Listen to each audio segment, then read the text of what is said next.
Ya, baik. Assalamualaikum warahmatullahi wabarakatuh. Ya, kali ini kami dalam rangka menyelesaikan tugas dari pendidikan inklusi dengan dosen pengampu Eviani Damasuti MPD akan membahas tentang ABK cerdas istimewa dan bakat istilah. Kami dari kelompok 10, ya, slide selanjutnya.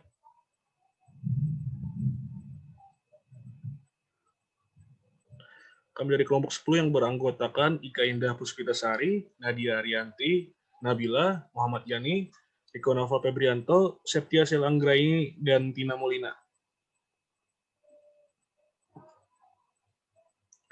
Ya, tujuan dari presentasi yang pertama, mengetahui definisi ABK cerdas istimewa dan bakat istilah. Yang kedua, mengetahui penyebab ABK cerdas istimewa dan bakat istilah. Yang ketiga, memahami karakteristik ABK cerdas istimewa dan bakat istilah. Dan yang keempat, memahami media pembelajaran ABK cerdas istimewa dan bakat istilah. Ya, baik. Yang pertama, definisi ABK cerdas istimewa dan bakat istilah yang akan disampaikan oleh saya sendiri.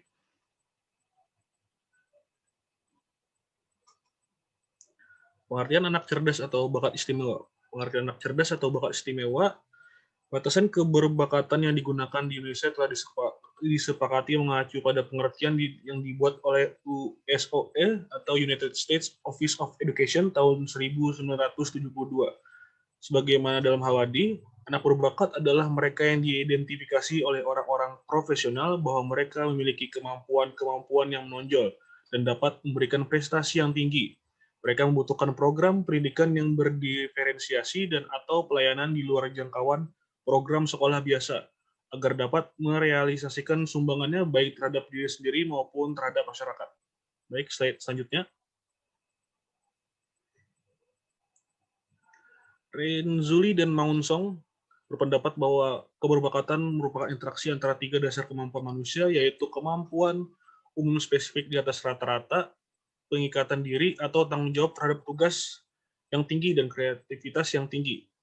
Ada tiga pembagian untuk anak-anak berbakat, yaitu yang pertama jenius atau memiliki kecerdasan luar biasa. Sisi positif yang dimiliki mereka antara lain daya abstraksinya baik sekali, mempunyai banyak ide, sangat kritis, sangat kreatif, suka menganalisis. Sementara sisi negatifnya seperti cenderung hanya mementingkan dirinya sendiri atau egois, temperamennya tinggi sehingga cepat bereaksi atau emosional. Yang kedua adalah gifted. Disebut juga gifted dan talented, di samping memiliki IQ tinggi, juga bakatnya yang sangat menonjol, seperti bakat seni musik, drama, dan ahli dalam memimpin masyarakat. Yang ketiga, superior. Prestasi belajarnya cukup tinggi. Karakteristik yang ditunjukkan seperti dapat berbicara lebih dini, dapat membaca lebih awal, dapat mengerjakan pekerjaan sekolah dengan mudah, dan dapat perhatian dari teman-temannya. Baik, slide selanjutnya. CIBI cerdas istimewa dan berbakat istimewa. Siswa CIBI atau cerdas istimewa dan berbakat istimewa yang sering dikenal sebagai siswa gifted tergolong siswa yang memiliki kebutuhan khusus. Berdasarkan hal ini, siswa CIBI membutuhkan perlakuan dan pandangan khusus dalam dunia pendidikan. Beberapa alasan siswa CIBI merupakan siswa dengan kebutuhan khusus, yaitu tingkat kecerdasan yang di atas rata-rata, daya pikir kreativitas yang besar, serta komitmen terhadap tugas dan memiliki motivasi yang tinggi untuk meraih prestasi. Sedangkan ciri-ciri kepribadiannya antara lain memiliki rasa ingin tahu yang tinggi, menyukai tantangan, tidak mudah puas, serta ulet dalam berusaha. Ya, selanjutnya, penyebab ABK cerdas atau bakat istimewa akan disampaikan oleh Septia Selanggraini. Di tempat, dipersilakan. Ya, makasih moderator. Di sini saya Septia Selanggraini ingin menyampaikan materi mengenai penyebab ABK cerdas atau bakat istimewa. Jadi, slide selanjutnya. Jadi penyebab ABK cerdas atau bakat istimewa itu ada dua. Yang pertama ada hereditas. Nah, hereditas ini adalah faktor yang diwariskan dari orang tua, yaitu meliputi kecerdasan, kreatif produktif, kemampuan memimpin, kemampuan seni dan psikomotor. Dalam diri seseorang telah ditentukan adanya faktor bawaan yang ada setiap orang, dan bakat bawaan tersebut juga berbeda setiap orangnya. Jadi penyebab yang pertama ini adalah hereditas, yaitu bawaan dari orang tua. Nah, tentunya setiap orang itu memiliki pembawaan yang berbeda satu dengan lainnya. Ya, slide selanjutnya. Yang kedua itu ada faktor penyebabnya, ada lingkungan. Nah, lingkungan ini hal-hal yang mempengaruhi perkembangan anak berbakat ditinjau dari segi lingkungannya. Lingkungannya itu berupa keluarga, sekolah, dan masyarakat. Lingkungan mempunyai peran yang sangat besar dalam mempengaruhi keterbakatan seorang anak, walaupun seorang anak mempunyai bakat yang tinggi terhadap suatu bidang. Tanpa adanya dukungan dan perhatian dari lingkungan seperti masyarakat, tempat dia bersosialisasi, keluarga tempat ia menjalani kehidupan berkeluarga, dan tempat dia menjalani kehidupan dan pengembangan keberbakatan itu dapat membantunya dalam mencapai ataupun memaksimalkan bakatnya tersebut. Ya, terima kasih. Saya kembalikan ke moderator. Ya baik, penjelasan selanjutnya mengenai karakteristik ABK cerdas istimewa dan istimewa istilah yang akan disampaikan oleh Muhammad Yani. Terima kasih kepada moderator telah mengizinkan saya. Bismillahirrahmanirrahim. Nama saya Muhammad Yani, akan menyampaikan materi mengenai karakteristik yang dimiliki anak dengan cerdas istimewa atau bakat istimewa atau biasanya disebut dengan CIBI. Yang pertama yaitu karakteristik fisik motorik, yang kedua karakteristik kognitif, yang ketiga yaitu karakteristik sosial emosi. Jadi mari kita masuk ke pembahasan pertama yaitu karakteristik fisik motorik.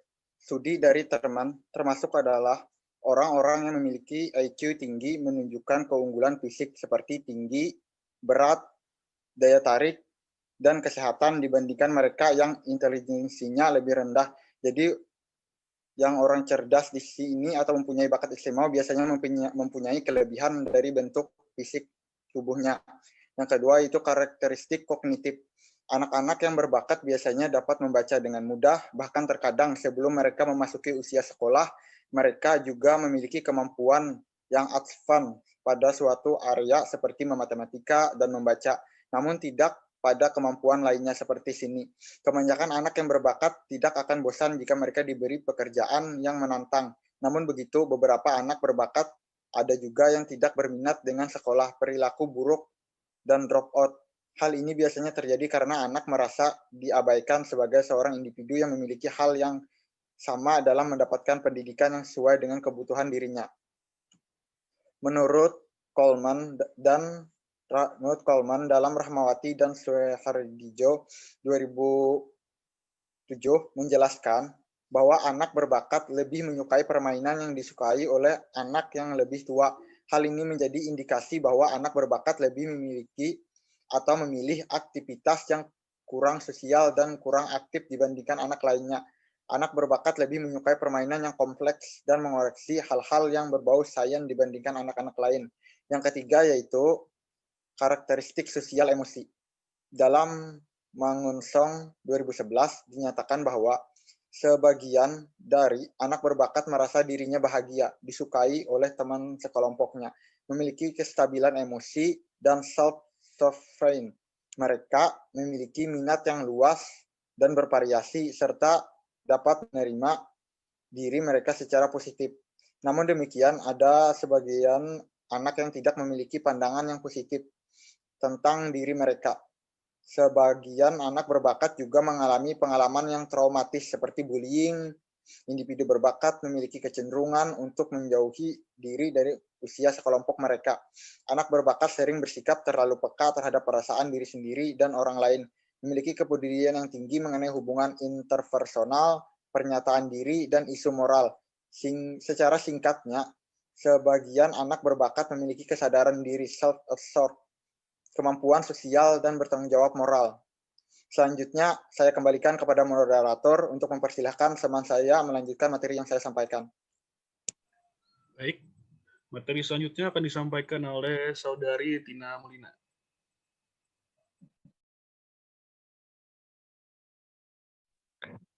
Assalamualaikum warahmatullahi wabarakatuh. Saya Tina Molina, saya akan melanjutkan karakteristik ABK cerdas istimewa dan bakat istimewa yang sebelumnya telah dijelaskan oleh pemateri sebelumnya. Nah, di sini model pembelajaran untuk anak cerdas dan berbakat menurut Philip Veron tahun 1979 dapat dilakukan dengan salah satu dari 3 cara berikut ini, yaitu acceleration, yaitu percepatan atau dipromosikan untuk naik kelas lebih awal dari biasanya. Yang kedua, segregation, yaitu dikelompokkan ke dalam satu kelompok khusus. Dan yang terakhir yaitu increment, yaitu berupa pengayaan atau mendapatkan pembelajaran tambahan. Slide selanjutnya. Nah, di sini ada ciri-ciri lain atau karakter lain dari ABK cerdas istimewa atau bakat istimewa. Nah, yang pertama yaitu karakteristik akademik. Adapun karakteristik yang dimiliki oleh seorang anak berbakat, diantaranya adalah yang pertama memiliki ketekunan dan rasa ingin tahu yang besar. Yang kedua, kerajinan membaca. Yang ketiga, menikmati sekolah dan belajar. Yang keempat, memiliki perhatian yang lama terhadap suatu bidang akademik khusus. Dan yang terakhir, memiliki pemahaman yang sangat maju tentang konsep, metode, dan terminologi dalam bidang akademik khusus. Salah satu contoh yang digambarkan oleh Crick tahun 1986 bahwa seorang anak berbakat berusia 10 tahun.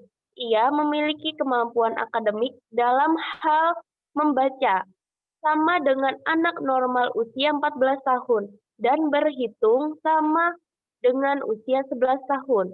Anak ini memiliki keterbatasan dalam membaca. Slide selanjutnya. Yang kedua, ada karakteristik sosial. Ada beberapa ciri individu yang memiliki keterbatasan sosial. Maaf, ada beberapa ciri individu yang memiliki keberbakatan sosial, yaitu yang pertama, diterima oleh mayoritas dari teman-teman sebaya dan orang dewasa.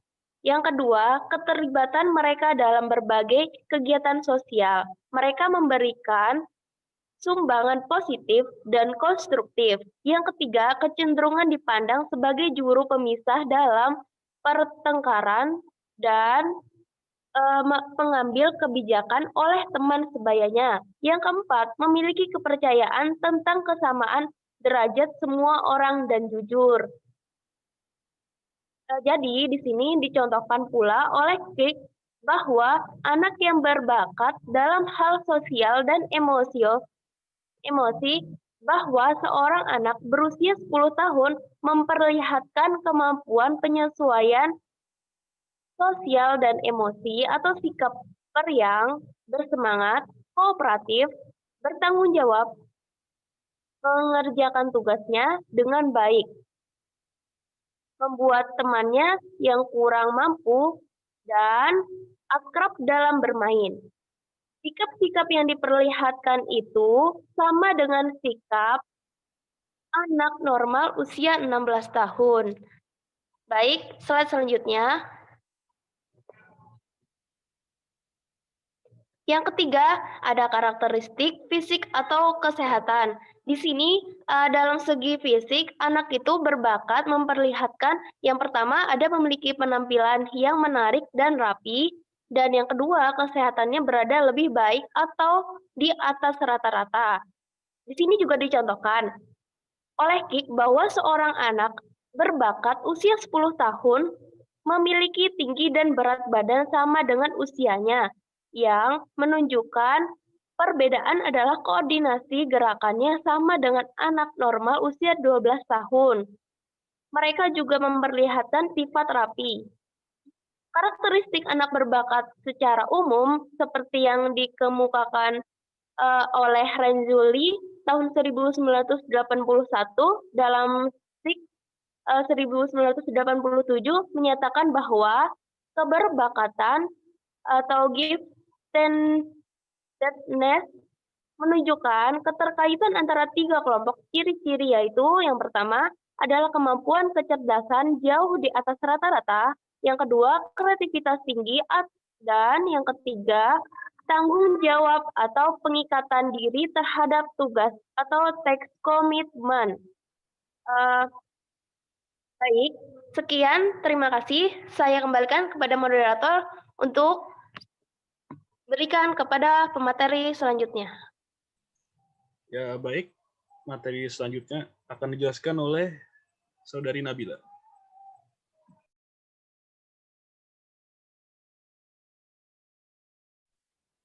Baik, di sini saya akan menjelaskan tentang karakteristik intelektual kognitif. Yang pertama, menunjukkan atau memiliki ide-ide yang orisinal, gagasan-gagasan yang tidak lazim, pikiran-pikiran kreatif. Yang kedua, mampu menghubungkan ide-ide yang nampak tidak berkaitan menjadi suatu konsep yang utuh. Yang ketiga, menunjukkan kemampuan bernalar yang sangat tinggi. Yang keempat, mampu menggeneralisir suatu masalah yang rumit menjadi suatu hal yang sederhana dan mudah dipahami. Kelima, memiliki kecepatan yang sangat tinggi dalam memecahkan masalah. Yang keenam, menunjukkan daya imajinasi yang luar biasa. Slide selanjutnya.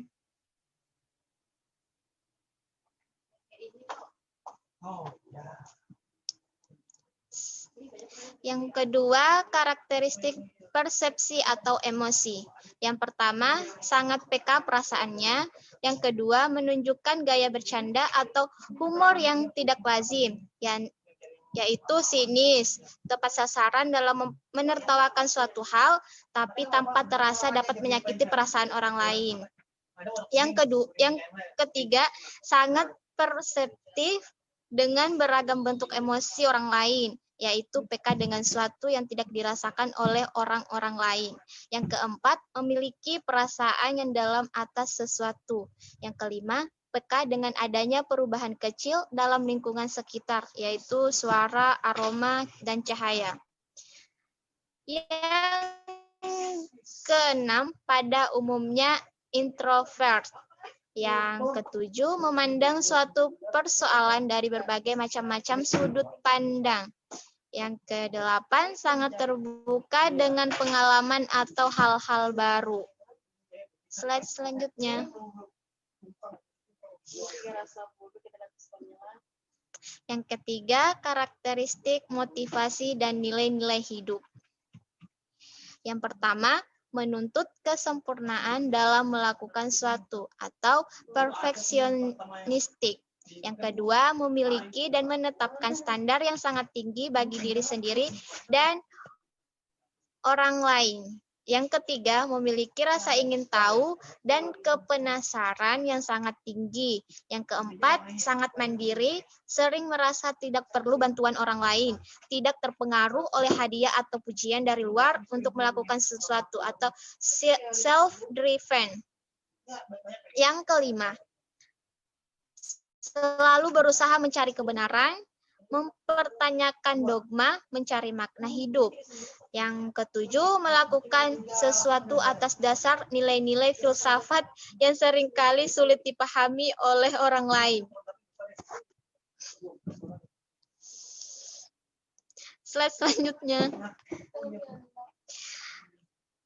Yang ketiga, karakteristik aktivitas. Yang pertama, punya energi yang seolah tak pernah habis, selalu aktif beraktivitas dari satu hal ke hal lain tanpa terlihat lelah. Yang kedua, sulit memulai tidur tapi cepat terbangun. Waktu tidur yang lebih sedikit dibanding anak normal. Yang ketiga, sangat waspada. Yang keempat, rentang perhatian yang panjang, mampu berkonsentrasi pada satu persoalan dalam waktu yang sangat lama. Yang kelima, tekun, gigih, pantang menyerah. Yang keenam, cepat bosan dengan situasi rutin, pikiran yang tidak pernah diam, selalu memunculkan hal-hal baru untuk dilakukan. Yang ketujuh, spontanitas yang tinggi.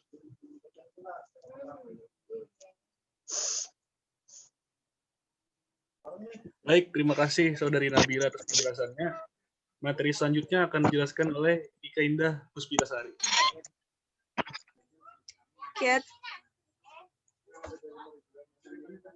Baik, terima kasih kepada moderator. Di sini saya akan menjelaskan tentang media pembelajaran, ABK cerdas, istimewa, dan bakat istilah. Metode yang pertama ada metode dan strategi pembelajaran. Metode untuk mengajarkan siswa gifted seharusnya mendorong mereka ke arah pemikiran abstrak atau pemikiran operasional formal. Kreativitas membaca teks-teks asli tingkat tinggi dan kemandirian bukan hanya mempelajari fakta-fakta dengan kuantitas yang lebih besar.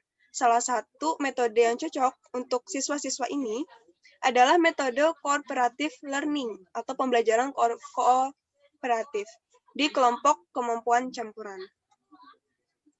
Nah, strategi pembelajaran yang sesuai dengan kebutuhan anak berbakat akan mendorong anak tersebut untuk berprestasi. Hal-hal yang harus diperhatikan dalam menentukan strategi pembelajaran adalah, yang pertama, pembelajaran harus diwarnai dengan kecepatan dan tingkat kompleksitas. Yang kedua, tidak hanya mengembangkan kecerdasan intelektual semata, tetapi juga mengembangkan kecerdasan emosional. Ketiga, berorientasi pada modifikasi proses, konten, dan produk. Model-model layanan yang biasa diberikan pada anak berbakat yaitu model layanan perkembangan kognitif afektif, nilai, moral, kreativitas, dan bidang khusus. Yang kedua, ada implikasi anak berkebutuhan khusus atau ABK dalam pembelajaran.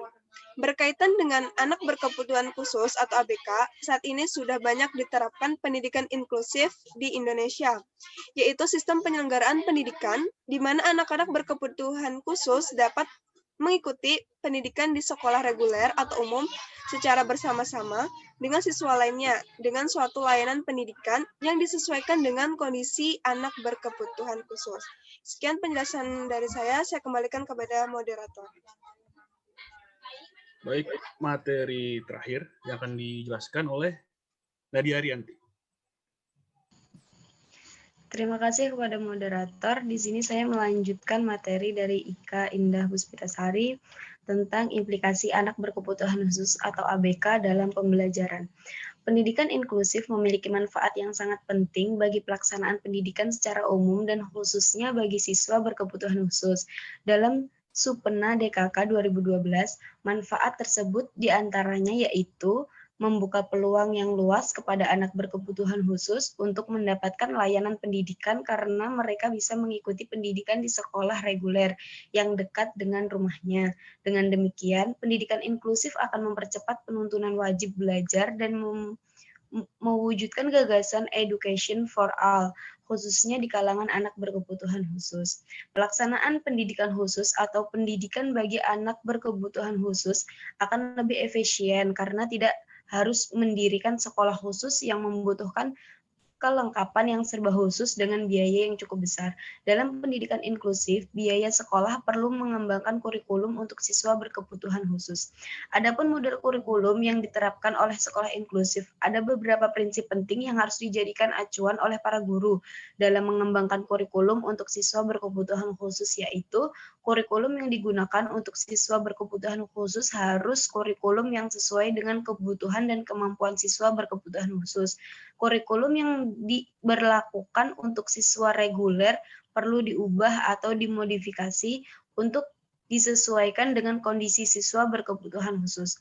Penyesuaian kurikulum dengan kemampuan siswa berkebutuhan khusus bisa terjadi pada komponen, tujuan, materi, proses, dan atau evaluasi. Pengembangan model kurikulum untuk siswa berkebutuhan khusus akan berbeda-beda sesuai dengan jenis dan kadar hambatan yang ada pada anak. Penyesuaian kurikulum tidak harus sama pada masing-masing komponen. Artinya, jika komponen tujuan harus dimodifikasi, mungkin tidak demikian halnya dengan proses dan seterusnya. Proses penyesuaian juga tidak harus sama untuk semua materi. Untuk materi tertentu perlu dimodifikasi, tetapi mungkin tidak perlu untuk materi yang lain. Proses modifikasi juga tidak sama untuk semua mata pelajaran. Untuk mata pelajaran tertentu mungkin perlu banyak dimodifikasi, tetapi tidak demikian untuk mata pelajaran yang lain. Mungkin itu saja materi yang dapat saya sampaikan. Saya kembalikan kepada moderator. Baik, begitu tadi penjelasan dari kelompok 10 mengenai anak cerdas dan berbakat istimewa. Terima kasih bagi para penonton yang sudah menyimak materi sampai selesai. Semoga apa yang sudah kami sampaikan bermanfaat dan membawa keberkahan bagi kita semua. Assalamualaikum warahmatullahi wabarakatuh.